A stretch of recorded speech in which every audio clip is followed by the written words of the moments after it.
سلام خدمت دوستان، امیدوارم خوب و خوش باشین. امروزین جمالی هستم، شما رو به چینل خوش آمدید میگم. دوستان، در ویدیوی ویژه امروزی خواستم که راجع به دوربین های حرفه‌ای سینما صحبت کنیم. نه کدام وقت شده که شما فیلم های هالیوود یا بالیوود تماشا کنین و تصاویر بسیار جذاب به نظر برسه و شما برای شما سوال خلق بشه که این تصاویر با کدام تجهیزات، با کدام دوربین ها، چه قسم اینها گرفتن و بالاخره چطور می شود که شما هم امور ریزالت یا نتیجه در اثرهای هنری و فیلم های خود داشته باشند. یکی از برند های بسیار مشهوره که این وقتها و همچنان از بسیار چند دهه گذشته از او بسیار استفاده میشه، یکی او برند به نام رد است. دوربین خود برند رد، یکی از دوربین های از اونها هم به نام رد اسکارلت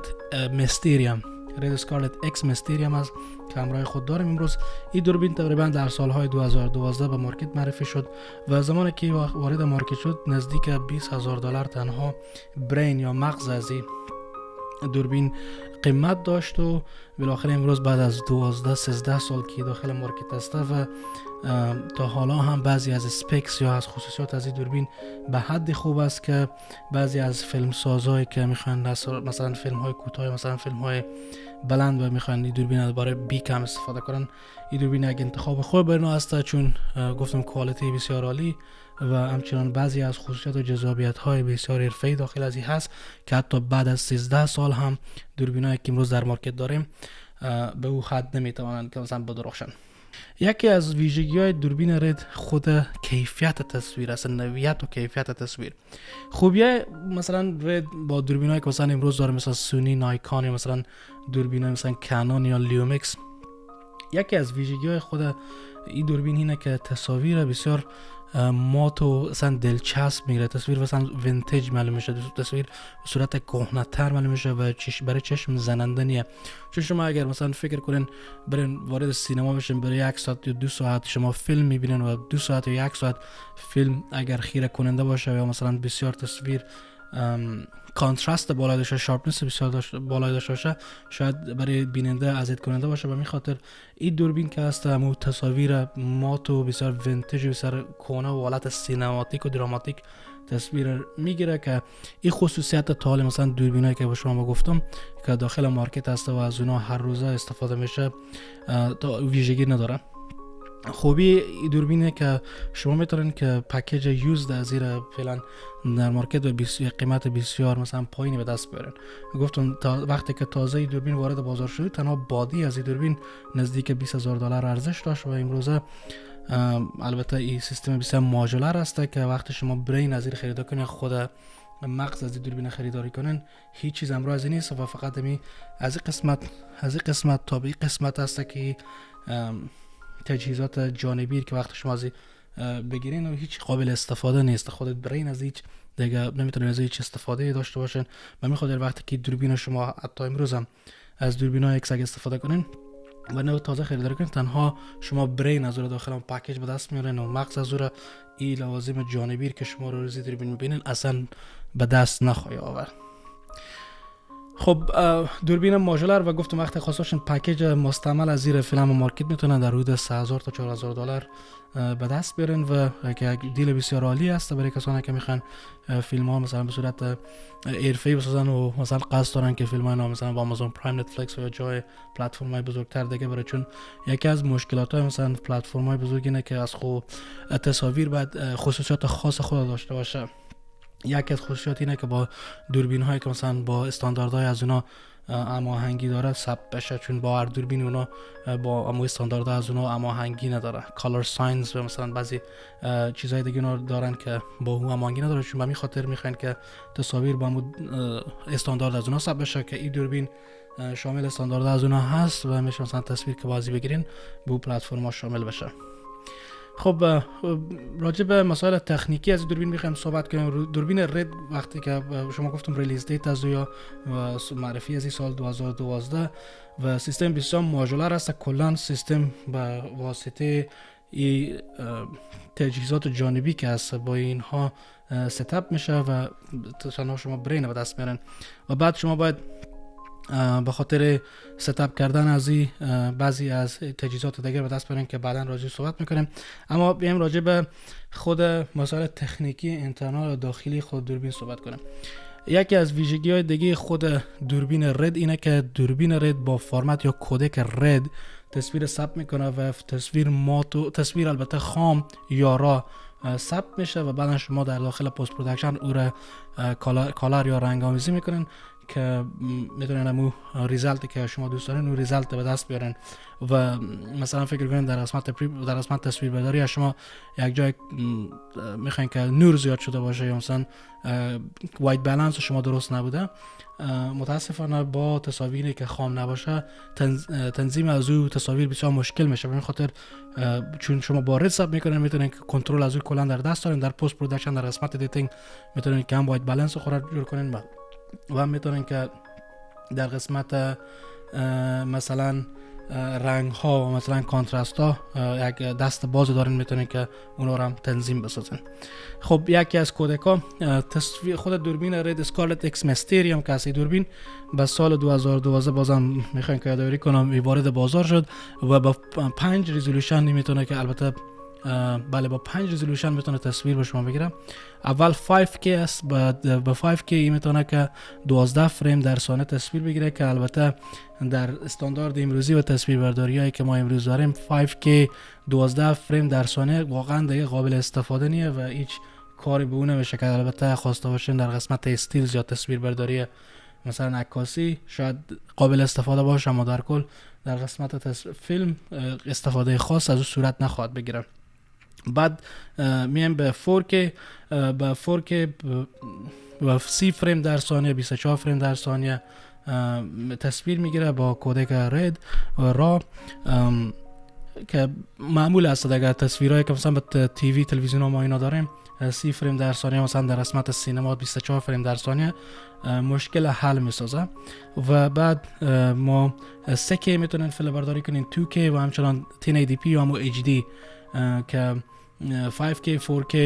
معمولا اگه خواستاشین با 4K بگیرین حجم فایل بسیار بزرگ است. حتی اگر مثلا 1080p بگیرین کوالیتی خود امو پیکچر کوالیتی از یا تصویر کوالیتی کیفیت خود تصویر بسیار بالاست و شما شاید مشکل بر نخورین. بعد یکی موضوع بعد میخوایم راجع به ماژولاریتی از خود صحبت کنیم. یادآور شدم که دوربین خود وقتی خریداری کنیم برین تنها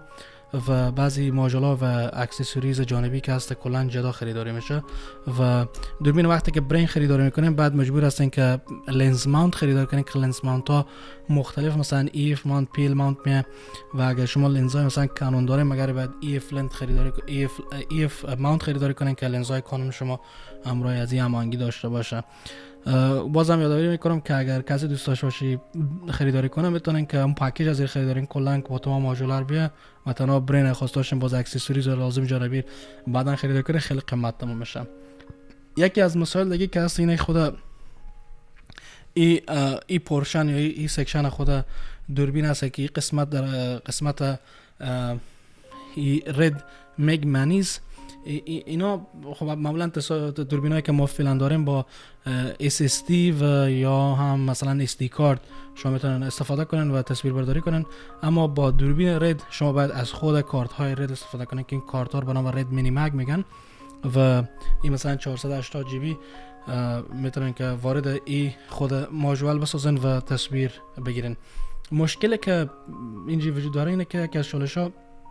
خود رد مینی مگ البته میتونن که به دست بیارن داخل مارکت هست اما خیلی قیمت تمام میشه. مثلا اگه شما یوزد از این خریدار کنین یا مستعمل از این تقریبا $500 یا $400-300 هر کدام از این 480 جی بی رد مینی مگا تمام میشه. بعد وقتی که با این تصویر برداری کردین باز با این رد مینی مگ ریدر که هسته میتونن که کارت انسرت کنن با کامپیوتر و از اون طریق دسترسی داشته باشین به تمام تصاویر خود. یک مسئله دیگه میخواستم یادآوری کنم که دوربین رد چون با کودک رد و مثلا با کیفیت رد تصویر برداری کنه حجم فایل بسیار بزرگه، حتما شما با یک کامپیوتر بهتر نیاز دارین که بتونین فایل ها تصویر بگیرین، از فایل ها بتونین درست استفاده کنین. خب بعد میان این قسمت این قسمت ما همون سایت هندل دارن که از این طریق تمام مینیو کنترل میشه و میتونن که از باتری های خود رد هم استفاده کنن به این قسمت. و البته باتری هایی که این رد ولت برای اینا میگن غیر قابل خیلی قابل استفاده نیست، چون باتری از اونها بسیار حجم پایینی داره و بسیار وقت سری میشه که برق از دست بره و استفاده خاصی از اون صورت نگیره. به این خاطر اکثریت مردم از این وی ماونت ها استفاده میکنن و باز این باتری جانبی میخرن و از این باتری استفاده میکنن. به این حالت که هست شما میتونین تا 3 ساعت 4 ساعت هم مثلا از استفاده کنن با کدام مشکل خاصی روبرو نشن و اگه خواستاشن تصویر بیشتر بگیرن باز باتری ها رو چند دانه اضافه میگیرن و چارج و بالاخره از استفاده میکنن. اما در کل این وی ماونت و بعد وصل میشه به کامera و باز باتری ها و بعد میتونن که از اون طریق دوربین خود پاور بدن و از اون طریق از اون استفاده بکنن.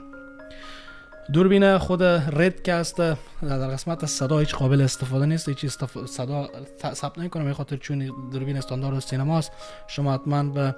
ماژولا و سیستم صدای جداگانه نیاز دارین که تصاویر شما صدا البته با سیستما کپچر کنن بگیرن و بعداً در پست پروداکشن سینک کنن. خود دوربین که است با هیچ کدام مانیتور نمیاد، بعد شما مجبور هستین که از این ماژولای مانیتورهای رد یا هر مانیتور دیگه خواسته باشین میشه که چون پورت HDMI داره میتونه وصل کنن. اما دوربین خود مانیتور رد است که میتونه خریدار کنه. یک از مشکلات که مانیتورهای رد داره اینه که با وجود کیفیت بسیار بالا داره اما قیمت بسیار بالایی هم داره. من گفت مثلا شاید 400 و $500 در مارکت. بعد اگه خواست باشین از مانیتورها دیگه هم میشه استفاده کنن، کدام مشکل خاصی وجود نداره قسمت. و بعد این قسمت خود هندل است و بعضی از کیجای دیگه که بتونن دوربین قابل استفاده باشه چون اینا باید جداگانه خریده باشه کلا گفتم سیستم ماژولره و هر چی خواسته باشه میتونه با وصل بسازن، اما هر چیزی باید جداگانه خریداری کنن تا از این دوربین بتونه به صورت درست استفاده کنه. بعد قسمت فعلا ما لنز سیگما استفاده میکنیم با EF ماونت و بعد شما میتونن که اگر پیل ماونت دارین یا مثلا دیگه ماونت ها دارین ماونت های مختلف هست خریداری کنین. البته این ماونت هم خود قیمت بسیار بالایی داره متاسفانه که شما کوشش کنید وقتی که پکیج خریداری میکنید EF ماونت خریداری کنید، چون اگر شما از دوربین کانون قبلا استفاده کنید تمام لنزهای کانون شما باز قابل استفاده میشه برای از این دوربین. در کل دوربین رد شد، رد اسکارلت میستریوم، با وجودی که استفاده البته یک چیز دیگه از اون میره که خود وزن از این دوربین بسیار بالا هسته. شاید با تمام تجهیزاتی که فعلا با این وصل هسته و اگر خواسته باشه این وزن بزنم شاید 6 کیلوگرم وزن ازی باشه و استفاده و مثلا موومنت و اینا کلا مشکل میسازه. خب بالاخره شما هم خواستاشین تصویر بسیار عالی سینمایی داشته باشین حتما نیاز است که با این وزن هم یک قسم مثلا کامپرومایز کنن و یک قسم کنار بیاین. در کل بازم یادآوری میکنم که یکی از ویژگی های این دوربین و همچنان تمام دوربین های رد اینه که تصویر بسیار مات و سینماییه و او که کوالیتی که مثلا این دوربین برای شما میتونه که به دست بیاره با دوربین های مثلا کانون اینا به دست آمده نمیتونه. اما در کل این دوربین خواستن برای دوستایی هسته که میخوان در قسمت فیلم سازی و سینما و مستند اینا کار کنن و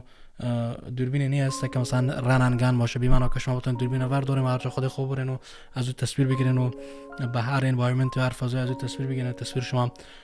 عالی باشه. و این خود دوربین که هست یک ستاپ، یک ماحول و یک تجهیزات خاص نیاز داره و شما نیاز دارین که این دوربین با مو حالت و فضایی که هسته این ستاپ کنین که بتونن تصویر عالی و ایدئال که هسته به دست بیارن. خب در کل این شد دوربین رد و در آینده شاید بتونیم که در قسمت اریال اکسا که یکی از دوربین های مشهور سینمایی هست او را معرفی کنیم. من کوشش میکنم در این چینل موضوعات اجتماعی سینمایی مثلا بعضی موضوعات مثلا علمی فرهنگی را شریک بسازم. امیدوارم که این ویدیو قابل پسند شما قرار گرفته باشه. اگر